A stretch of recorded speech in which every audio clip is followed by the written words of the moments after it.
बिस्मिल्लाहिर्रहमानिर्रहीम। अस्सलाम वालेकुम प्यारे प्यारे व्यूअर्स, कैसे आप सब लोग। मैं उम्मीद करती हूँ आप सब खैर आफियत से होंगे। गाइस, अगर आपने मेरी कल की शाही टुकड़ों की वीडियो देखी है तो आपको पता होगा कि मैंने बोला था कल कि अब से लेके ईद तक मैं डेली कोई ना कोई नई रेसिपी लेके आऊँगी आप लोगों के लिए।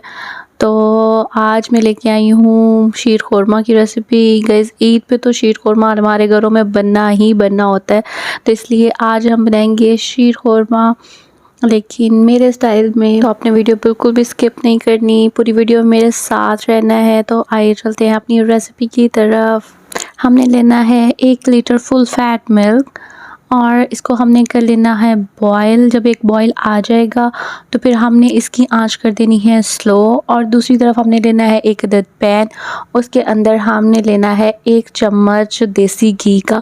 देसी घी नहीं भी है आपके पास दूसरा घी ले सकते हैं, लेकिन घी लीजिएगा, ऑयल ना लीजिएगा।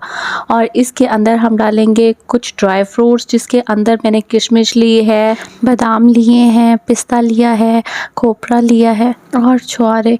इन सबको मैंने बारीक बारीक काट लिया था और ये तकरीबन 3-3 चम्मच लिए हैं।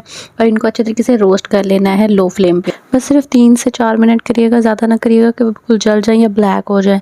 बस हल्का सा रोस्ट करना है और फिर उनको निकाल के फिर हमने थोड़ा सा और घी डालना है, देसी घी।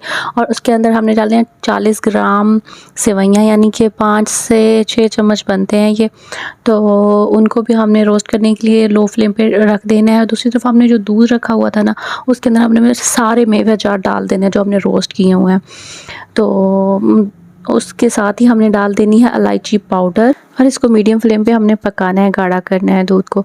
और दूसरी तरफ हमारी जो सेवइयाँ थी ना, वो बिल्कुल रोस्ट हो चुकी हैं हल्की हल्की सी। अब हमने डालनी है दूध के अंदर चीनी। अब मैंने आधा कप लिया है, यानी कि 5 से 6 चम्मच। आप अपने टेस्ट के अकॉर्डिंग डाल सकते हैं। तो इसके साथ ही हम अब डालेंगे जो हमने सेवइयाँ रोस्ट किए हैं वो हम डालेंगे। और इसको हमने तब तक पकाना है जब तक कि इसकी जो गाढ़ी कंसिस्टेंसी है वो ना हो जाए, जो हमें एग्जैक्ट चाहिए वो। तो इसके साथ ही हम अब डालेंगे इसके अंदर, जब ये हो जाएगी ना डन, तो फिर इसके अंदर डालेंगे 2 से 3 ड्रॉप रूह केवड़ा एसेंस के, ताकि खुशबू अच्छी आ जाए। बहुत ज़्यादा ना डालिएगा वरना कड़वा होने का डर होता है।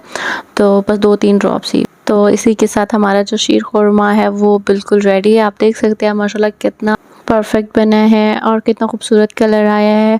तो इसके साथ हम करेंगे हल्की सी गार्निशिंग मैंने की है पिस्ता और बादाम से। आई होप आपको ये वीडियो पसंद आई होगी। वीडियो पसंद आई हो तो प्लीज़ लाइक करिएगा, शेयर करिएगा और एक प्यारा सा कमेंट करना मत भूलिएगा। चैनल को सब्सक्राइब करके जाइएगा। मिलते हैं नेक्स्ट वीडियो में। अल्लाह हाफिज़।